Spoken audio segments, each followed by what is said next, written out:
Hola, ¿cómo estás? Pues aquí saludándote una vez más. Ahora estoy desde mi consultorio y bueno, pues desde hace ya unos días te debía un video respecto a los arquetipos que prometí, pero por ciertas razones no lo había podido subir. Pero bueno, ya estoy aquí. Y el día de hoy te voy a platicar rápidamente para que tengas mayor información de cómo interpretar tus sueños, ¿vale? Bueno, hay muchas formas de entrarle al tema de los sueños y hoy te voy a platicar de una persona que hace muchísimo tiempo, discípulo de Freud, trabajó una forma de entrarle al inconsciente a través de los sueños de una manera pues muy contrastante a la forma habitual o a la forma conocida desde que Freud pues habló de la importancia del inconsciente. Y este personaje, bueno, pues muchas a lo mejor lo habrán escuchado, las que no, bueno, se los voy a presentar el día de hoy, es Jung, ¿no? Carl Jung, que es una figura muy importante en el desarrollo de la psicología, pero también en el desarrollo del psicoanálisis. Jung dijo muchas cosas del inconsciente, pero entre las más importantes es que para mantener una mente sana, para ser una persona psíquicamente sano, requeríamos de un equilibrio entre el consciente y el inconsciente. A diferencia de lo que Freud afirmaba, que el inconsciente eran más bien las cosas reprimidas y donde se iba, vamos a pensar, como toda la basura mental, Jung dijo que al contrario, que era un complemento, que sin esa parte tan importante de nuestro ser, nos iba a costar muchísimo llegar a algo que él nombró individualidad o individuación, ¿sí? ¿Esto qué quiere decir? El equilibrio total, en donde los seres humanos nos damos cuenta de la luz que tenemos en nuestra vida, es decir, de todas esas fortalezas, pero también de estas cosas no necesariamente reprimidas, sino que han sido llevadas a este espacio llamado inconsciente por N mil cosas, pero que son necesarias para poder conocernos en la totalidad y poder construirnos.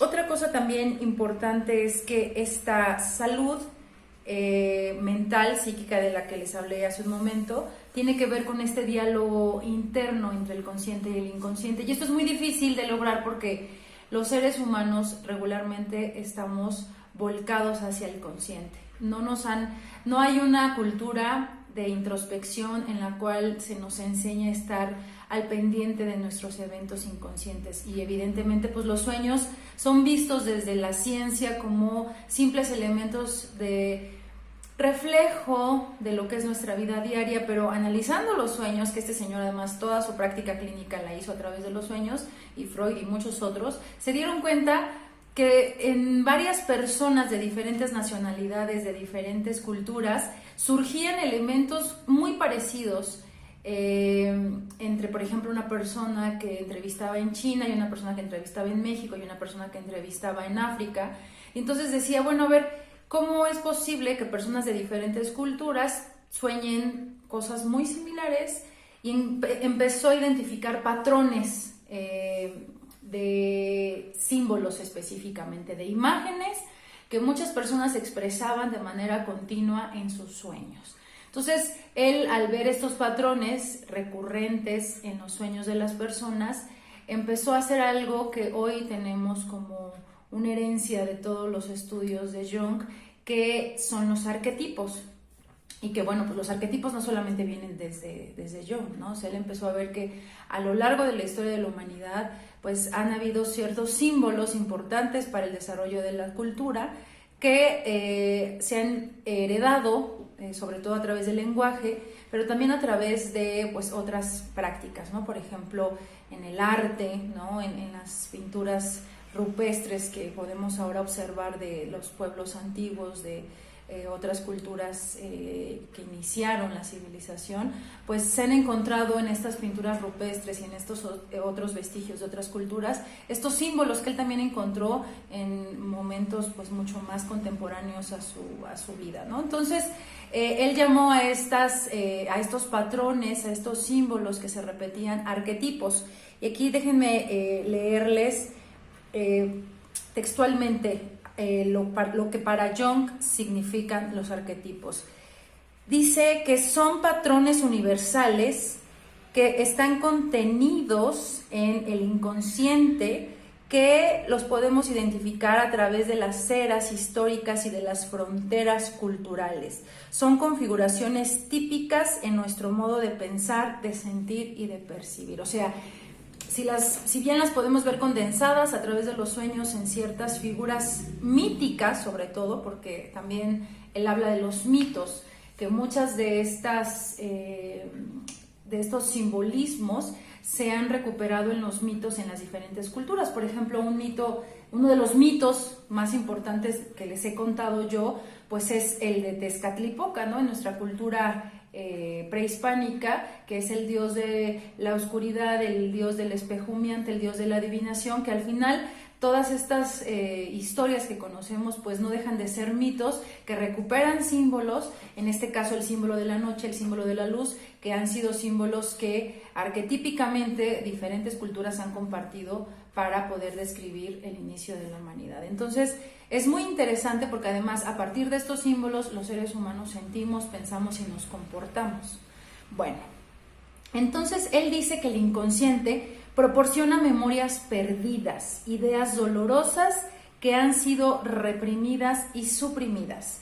También brinda imágenes y brinda símbolos. Entonces lo que vamos a encontrar en nuestros sueños no son solamente imágenes o ideas, sino también vamos a experimentar percepciones y sensaciones que también se conectan, que podemos encontrar en el imaginario colectivo. De hecho, él dice que no solamente hay un inconsciente individual, sino hay un inconsciente en donde se ven estos arquetipos que son compartidos en muchas partes del mundo por diferentes personas que forman ya el inconsciente colectivo. Entonces él dice que el inconsciente se va a configurar del inconsciente individual y del inconsciente colectivo.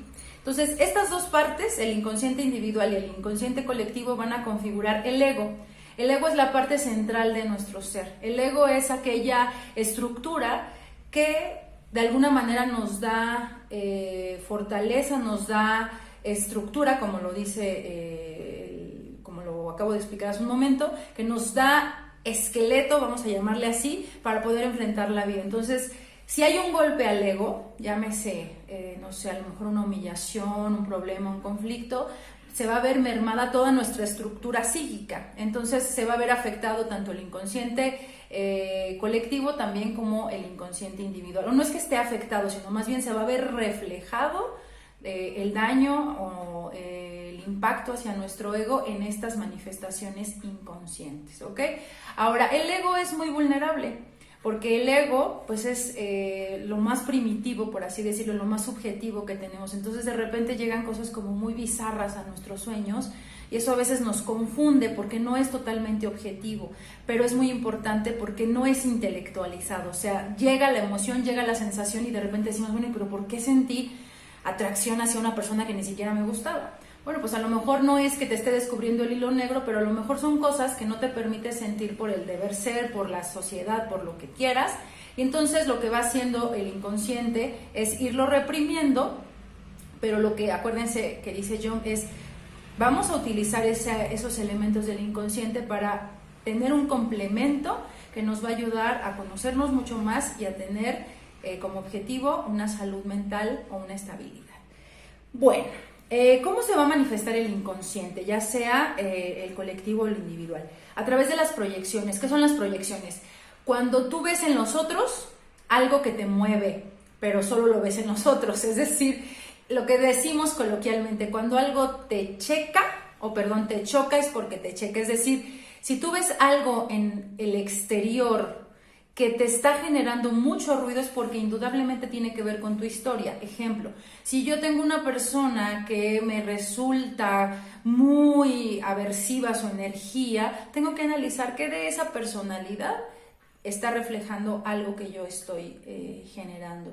Y no necesariamente tiene que ver con que tú seas igual que esa persona. Probablemente tú tienes un rollo con formas o características que se relacionan con esta persona. Entonces, lo importante de esto es saber identificar que muchas de las cosas que están haciendo conflicto en tu vida tienen que ver contigo. Y entonces, en el momento que tú te responsabilizas de eso y lo recuperas para ti, te empiezas a ser responsable de tu propia vida y además comienzas también a resolver situaciones sin culpar a los demás. Y es un ejercicio muy sano, pero también de mucha valentía y de mucha honestidad contigo misma.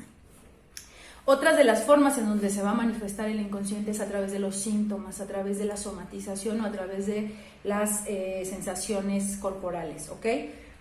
Esto puede ser a través de las emociones o a través de, como ya dije, síntomas, que son manifestaciones somáticas que van a surgir en diferentes partes del cuerpo. También a través de conflictos, es decir, que tú estés, como decimos, ¿no? Es que ese tema para mí es muy, muy difícil. Hay ciertos temas que para ciertas personas representan todo un conflicto, ¿no? Pensemos, no sé, el tema de la fidelidad o el tema de la amistad. A lo mejor para ciertas personas van a ser los temas de la vida, pues porque en su historia, si lo analizamos, pues han tenido problemas o conflictos constantes y eso habla mucho de cuáles son las herramientas que tiene esa persona o cuáles son las herramientas que no tiene y que necesita trabajar para poder compensar esa psique que está desbalanceada y que nos podemos valer del inconsciente. Otra de las formas en las que podemos recuperar el inconsciente es a través de los sueños, a través de las fantasías lúcidas, es decir, a través de estos sueños como cuando decimos estoy soñando despierta. Esas fantasías también son parte del inconsciente. Y son muy importantes también recuperarlas, y a través de las imágenes y a través de los símbolos. ¿Qué quiere decir esto? Que muchas veces vamos a ver ilustraciones, imágenes, dibujos que nos van a mover y que nos van a decir algo. Por eso también es muy importante ser muy observador en la vida.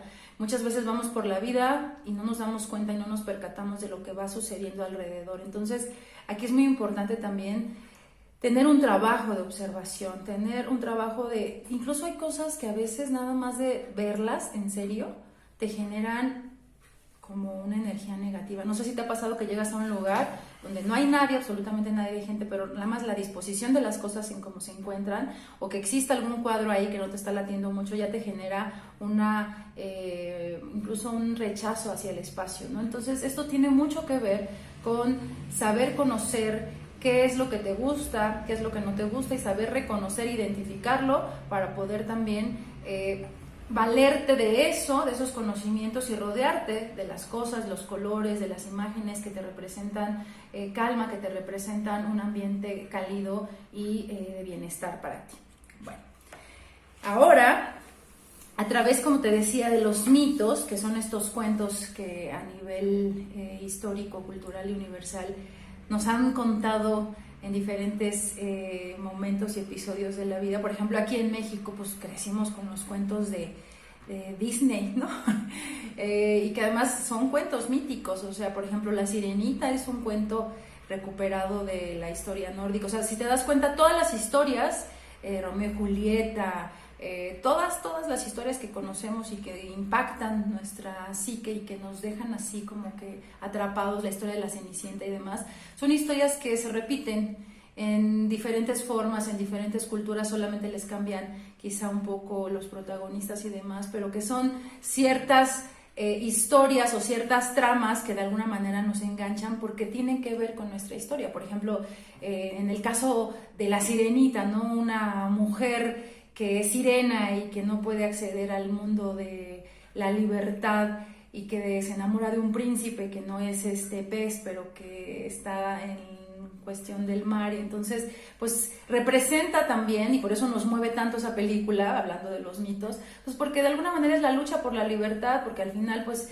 el que ella está en un espacio en donde no puede hacer lo que ella quiere y no puede ir hacia el lugar donde ella desea estar, que es al lado de su amado Eric, si es que mal no recuerdo así se llama el príncipe de Ariel, la sirenita, pues habla y nos proyecta cosas que muchas mujeres que nos sentimos de alguna manera así, quisiéramos ver reflejados en alguien, y pues por eso Ariel muchas veces es la heroína, ¿no? Y así te podría decir 1000 historias, 1000 mitos, ¿no? Desde los mitos griegos. Ah, por cierto, el siguiente video voy a hablarles de este libro padrísimo que se llama Las diosas de cada mujer, donde recupera, también es junguiana, es una psicoanalista junguiana japonesa, muy interesante, pero esta mujer que es psiquiatra, psicoanalista junguiana, recupera los mitos de las mujeres griegas, de las diosas griegas, para generar arquetipos y para poder ayudar clínicamente a las mujeres. Se me hace súper interesante, lo estoy leyendo, ya voy avanzadita, entonces el próximo video va a ser de esto. Bueno, pero seguimos entonces con Jung. Los mitos son muy importantes porque además nos hacen ver estos grandes símbolos, y dos de los grandes símbolos, porque no las quiero perder, dos de los grandes arquetipos que vamos a tener y que vamos a trabajar en este momento con el huevito de obsidiana es el símbolo o el arquetipo de lo femenino y el símbolo y el arquetipo de lo masculino, la dualidad, que ha persistido a lo largo de la historia de la humanidad, y que además esta dualidad es la generadora de todo lo que existe en el universo, en todas las culturas, en la china, en la occidental, incluso en la prehispánica, ¿no? También esta dualidad de la luz y la oscuridad, ya les contaba yo también en uno de los posteos que les hacía, que Tezcatlipoca también representa la oscuridad en contraste con la luz, ¿no? Pero que al final es hermano también de este dios, me parece, Quetzalcóatl, ¿no? Que es la serpiente emplumada, que al final formaban parte de esta dualidad que si no hubiera este tipo de circunstancia difícilmente tendríamos hoy la civilización en la que estamos, en donde el bien y el mal persisten, coexisten y son parte de lo humano. Entonces, me parece muy interesante porque al final esto es lo que vamos a encontrar también en nuestro inconsciente, en nuestros sueños.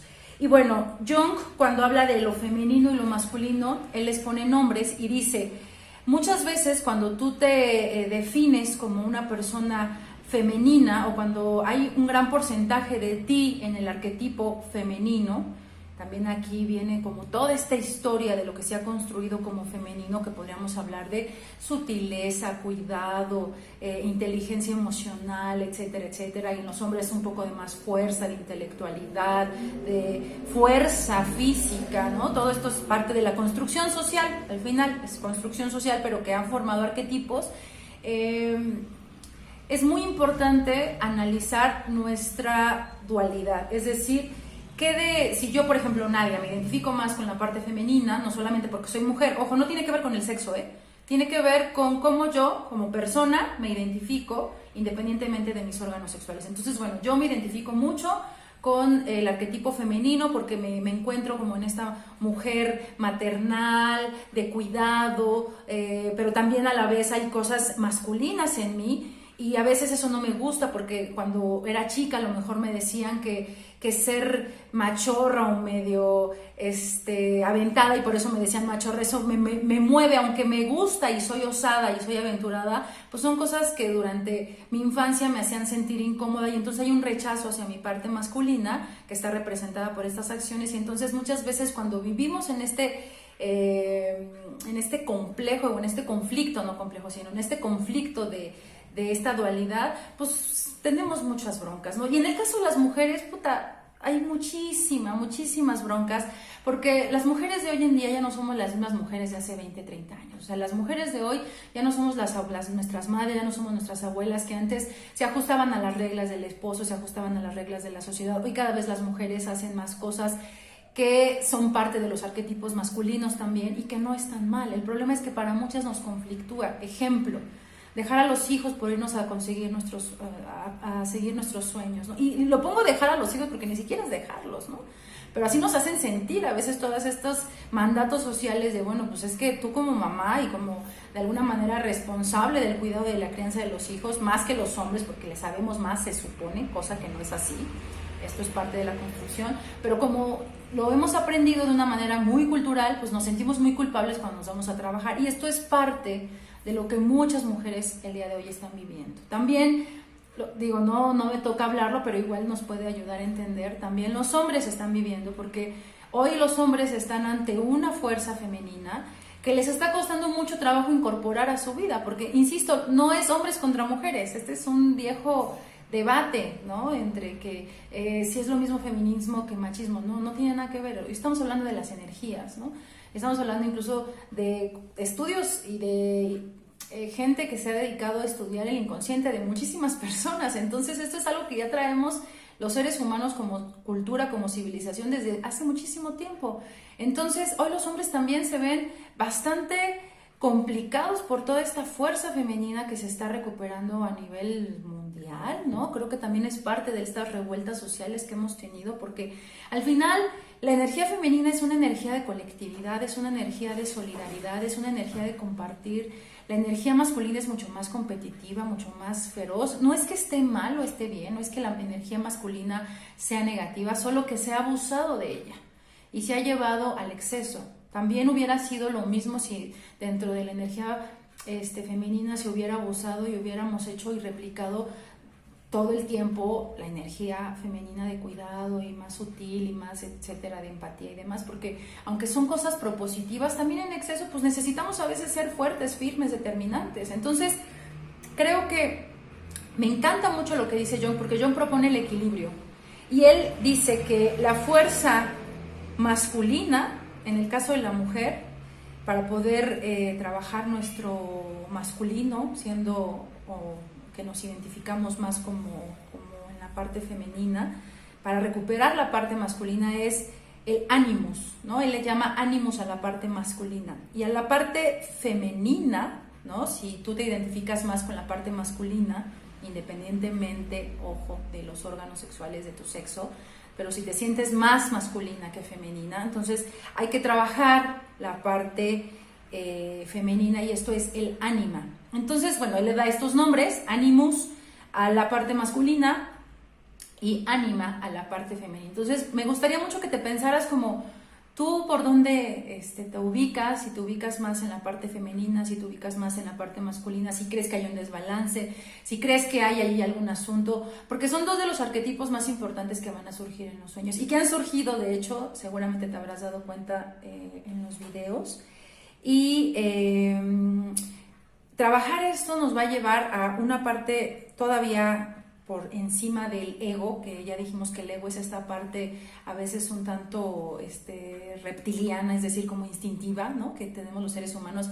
De hecho, el ego es la parte del ello en Freud, ¿no? Si quienes conocen la teoría freudiana, el ello es esta parte instintiva de impulso, ¿no? Y Jung lo recupera, pero él le llama el ego, ¿no? Entonces, pero él dice que para poder llegar a la parte objetiva de la psique y poder equilibrar y poder trabajar la salud mental a través del complemento que es el inconsciente, para poder hacer esta dualidad en donde vamos a recuperar la parte femenina, la parte masculina, a través del inconsciente colectivo y del inconsciente individual, para poder mantener nuestro ego y poder elevarnos a la parte objetiva que se llama el self, ¿okay? El self es esta parte en donde ya estamos en consonancia con nuestro interior, es decir, ya tenemos como todo este conocimiento de lo que soy, pero también este conocimiento me permite tener un contacto mucho más amable con la gente del exterior. Entonces, cuando yo trabajo mi self, no solamente estoy trabajando mi parte introspectiva, sino también trabajo en el tema de relación hacia los otros.